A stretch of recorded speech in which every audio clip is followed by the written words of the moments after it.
Dear students, Grammar Session 6 Part 2. Today we learn our second topic, Prepositions. Preposition એટલે નામયોગી અવ્યય. Preposition શબ્દ પણ એ સૂચવે છે પ્રી એટલે પહેલા અને પોઝિશન એટલે સ્થાન. A preposition is a word placed before a noun or pronoun to show his relation to some other word in the sentence. એટલે કે preposition નામ કે સર્વનામનો વાક્યમાંના બીજા શબ્દ સાથેનો સંબંધ દર્શાવે છે. preposition વિશે જે બાબતો કહું છું એ ખાસ ધ્યાનથી સાંભળજો. આગળના ધોરણમાં પણ ઘણી ઉપયોગી થશે. preposition નામ કે સર્વનામની આગળ આવે છે. કેટલાક prepositions એકથી વધુ શબ્દોના બનેલા હોય, જેમ કે ઇન ટુ, ઇન અને ટુ બંને શબ્દનું બનેલું છે in to. Out of, out અને ઓફ. નેક્સ્ટ, અંગ્રેજીમાં અમુક નામ, વિશેષણ અને ક્રિયાપદો પછી અમુક ચોક્કસ preposition જ આવે છે, જેમ કે બિઝી વિથ, વરી અબાઉટ. એટલે કે બિઝી શબ્દ લખીએ ત્યારે એની જોડે વિથ શબ્દનો ઉપયોગ થાય જ. Busy with what, worry about. અહીં બિઝી એ વિશેષણ છે અને વરી એ ક્રિયાપદ છે. સિમ્પથી ફોર, સિમ્પથી એ નામ છે. કેટલાક prepositions શબ્દ સમૂહના સ્વરૂપમાં હોય છે, જેમ કે instead of, according to, in charge of, in front of. આપણે ધોરણ 7માં ખાલી આમાંથી ઇન ફ્રન્ટ ઓફનો અભ્યાસ કરવાનો છે. નેક્સ્ટ નંબર, કેટલાક prepositionના એકથી વધુ અર્થ થાય, જેમ કે વિથ એટલે વડે અને સાથે પણ થાય. અમુક ક્રિયાપદો પછી જુદા જુદા preposition મૂકતા તે ક્રિયાપદનો અર્થ જ બદલાઈ જાય અને જુદો જ અર્થ થાય. જેમ કે ટુ ગીવ એટલે આપવું, પણ ગીવ અપ એટલે છોડી દેવું. ગીવ ઇન એટલે એના તાબે થવું, સરેન્ડર થવું. ગીવ અવે એટલે આપી દેવું, જેમ કે ઇનામ વગેરે વહેંચવું એ. ઘણા ખરા સ્થળ દર્શાવતા preposition સમય દર્શાવવા માટે પણ વપરાય છે, જેમ કે in, on, at, from, to, before, after, between, by, about, over. Dear students, હવે આપણે ધોરણ 7માં જે prepositionsનો અભ્યાસ કરવાનું છે તે જોઈએ. ધોરણ 7માં આપણે ટોટલ 11 prepositionનો અભ્યાસ કરવાનો છે. તે preposition છે in, on, at, into, with, under, near, off, over, behind, in front of. So, let we see first preposition on. On, physically in contact with and supported by a surface. કોઈ વસ્તુ બીજી કોઈ વસ્તુને સ્પર્શીને હોય ત્યારે તે દર્શાવવા માટે ઓન prepositionનો ઉપયોગ થાય છે. ઓન prepositionના બીજા ઉપયોગ જોઈએ. ડેઝ ઓફ ધ વીક દર્શાવવા, on Sunday, on Friday. Date દર્શાવવા, on the 25th December.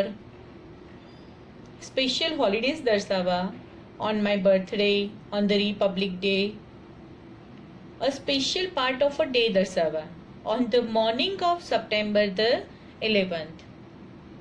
Let me see some more example. The picture is on the wall. એટલે કે ચિત્ર દિવાલને સ્પર્શીને છે. Second, the pot is on the head. Third, he will come on Monday. Fourth, Jill went to Tholera on the 10th. અહીંયા ત્રીજા વાક્યમાં day દર્શાવવા અને ચોથા વાક્યમાં ડેટ દર્શાવવા માટે ઓન prepositionનો ઉપયોગ થયો છે. The basket is on the table. Basket table પર છે. Next, Darsh goes to school on foot. Darsh પગે ચાલીને સ્કૂલે જાય છે. Let me see another preposition in. Expressing inclusion within limits of space, time, circumstances, etc. એના બીજા ઉપયોગ જોઈએ. મંથ દર્શાવવા, in July, in December. year દર્શાવવા, in 1980, in 2020. seasons દર્શાવવા, in summer, in the winter.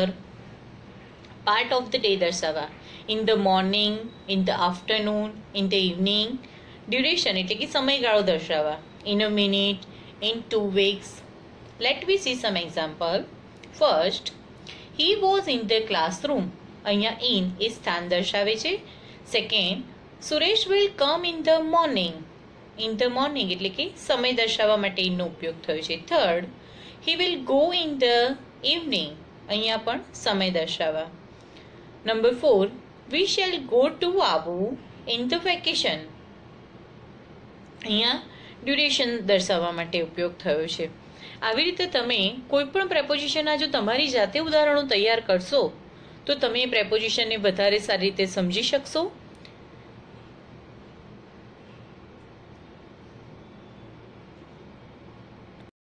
Third preposition at, expressing location or arrival in a particular place or position. કોઈ પણ ચોક્કસ સ્થળ કે સ્થિતિ દર્શાવવા માટે at નો ઉપયોગ થાય છે. expressing the time when an event take place, જ્યારે કોઈ ઘટના સ્થાન લે છે ત્યારે તેનો સમય દર્શાવવા માટે at નો ઉપયોગ થાય છે. બીજા ઉપયોગ જોઈએ. part of the day એટલે કે at night, time of the day, at 6 o'clock, at midnight, at 10 o'clock. celebration, at Holi, at Diwali. Let me see some example. Hetal lives at Naroda. સ્થળ દર્શાવવા. Ritu goes to school at 10 o'clock. સમય દર્શાવવા. Please look at that boy. તરફ એટલે કે એની બાજુ દર્શાવવા. Ravi left home at noon. સમયગાળો દર્શાવવા. He will come back at 9. સમય દર્શાવવા. He died at the age of 80. ઉંમર દર્શાવવા. He got married at the age of 21. આમાં પણ ઉંમર દર્શાવવા. અને એટનો બીજો એક પણ ઉપયોગ છે કોઈ વસ્તુનો ભાવ દર્શાવવા. I bought this apple at 20 rupees a dozen. બીજા એક્ઝામ્પલ જોઈએ. Rajendra is at the bank now એટલે કે સ્થળ માટે વપરાયું છે. We were at the temple. Fourth preposition into. It indicates the movement towards the inside of a place. એટલે કે કરતા કોઈ ચીજ વસ્તુની કે સ્થળની અંદરની તરફ કોઈ ક્રિયા કરે છે તે સ્થળનો નિર્દેશ કરવા માટે તે ચીજ વસ્તુની આગળ into prepositionનો ઉપયોગ થાય છે. into હંમેશા એક્શન વર્બ સાથે જ વપરાય. Let me see some example. Mom drove the car into the garage. I poured the water into the bottle. Third, the lion is going back into the cage. Fourth, don't jump into the river water. Maya is putting his books into her school bag. Shall we go into the garden, Mama? The lion is going back into the cage. કોઈ વસ્તુ કે સ્થળની અંદર જવાની ક્રિયા હોય ત્યારે જ ઇન્ટુ શબ્દનો યુઝ થાય. આ બરાબર ધ્યાનમાં રાખજો. ફર્સ્ટ સેન્ટેન્સમાં આપણે જોયું કે મોં ગેરેજની અંદર કાર લઈ જાય છે, બોટલમાં પાણી રેડ્યું અને લાયન પાંજરામાં જાય છે. Number 5th, with, indicating the tool or instrument used to perform an action. કોઈપણ ક્રિયા કે કાર્ય કરવા માટે જે સાધનનો ઉપયોગ થયો હોય તે દર્શાવવા માટે with prepositionનો ઉપયોગ થાય છે. First, Nilesh drew a line with scale. સ્કેલથી લાઈન દોરી. She lives with her grandparents. ગ્રાન્ડપેરેન્ટ્સની સાથે રહે છે. કાજલ writes with an ink pen. ink pen થી લખે છે. દર્શન goes to school with Rishabh ની સાથે જાય છે. with શબ્દનો ઉપયોગ બે જુદા જુદા અર્થ સૂચવવા થાય છે. with એટલે ની સાથે કે ની સંગાથે, અને બીજો અર્થ થી વડે એવો થાય છે. બીજા example, I cut an apple with a knife. ચપ્પાથી સફરજન કાપ્યું. I live with my family. હું મારા ફેમિલી સાથે રહું છું. Kokilaben works with Priya. કોકિલાબેન પ્રિયા સાથે કામ કરે છે.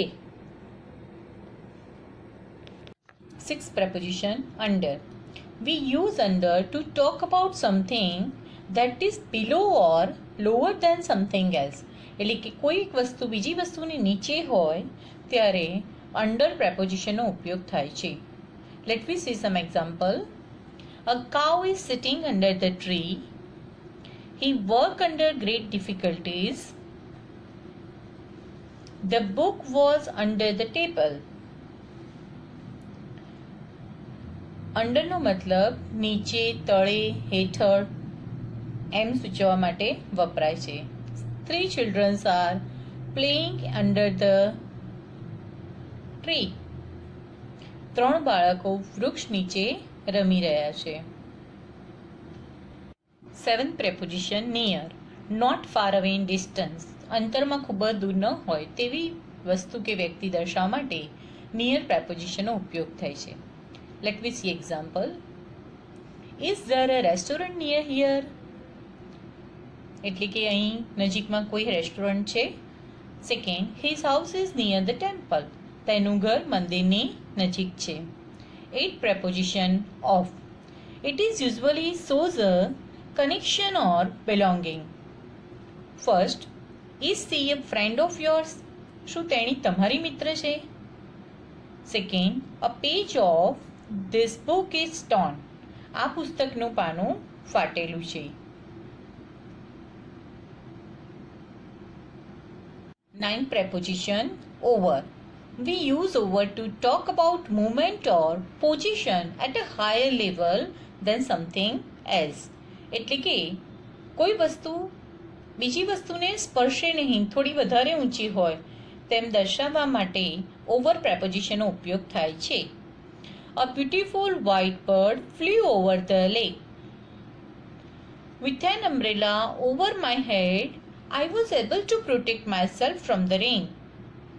The bridge is over the river. He jumped over the wall. The first bridge over the Sabarmati was built by an Englishman. She stayed at her uncle's place over a week. એટલે કે તે કાકાને ત્યાં અઠવાડિયાથી વધુ રહી. A bus from Ahmedabad takes over 2 hours to reach Vadodara.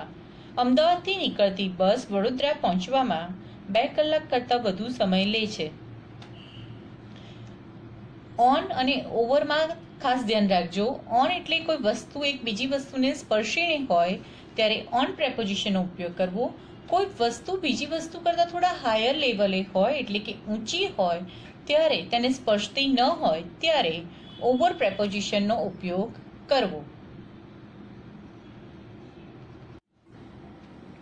10th preposition, behind. At or towards the back of somebody or something. કોઈ વસ્તુ કે વ્યક્તિ કોઈ વસ્તુની પાછળ હોય કે વ્યક્તિની પાછળ હોય ત્યારે behind prepositionનો ઉપયોગ થાય છે. પાછળ કે પછી સ્થળ તેમજ સમયની દ્રષ્ટિએ પાછળ. Example, first, who's the girl standing behind John? Don't forget to lock the door behind you. The dog is behind the fence. First, second અને થર્ડ સેન્ટેન્સમાં બિહાઇન્ડનો ઉપયોગ આપણે પાછળ તરીકે કર્યો છે. Next, Payal is behind the rest of class in reading. અહીંયા એ સમયની દ્રષ્ટિએ પાછળ છે એટલે કે જેમ ક્લાસના બધા વિદ્યાર્થીઓ વાંચી શકે છે તેમ તેટલું પાયલ વાંચી શકતી નથી. Behind every great man there is a woman. દરેક મહાપુરુષની પાછળ એક સ્ત્રી હોય છે. She lives behind the railway station. તે રેલવે સ્ટેશનની પાછળ રહે છે. My watch is 5 minutes behind. મારી ઘડિયાળ 5 મિનિટ પાછળ છે. ઘડિયાળનો સમય પણ જો પાછળ દર્શાવવો હોય તો તેની માટે બિહાઇન્ડ પ્રેપોઝિશનનો ઉપયોગ થાય છે. બિહાઇન્ડ એટલે પાછળ કે પછી, સ્થળ તેમજ સમયની દ્રષ્ટિએ.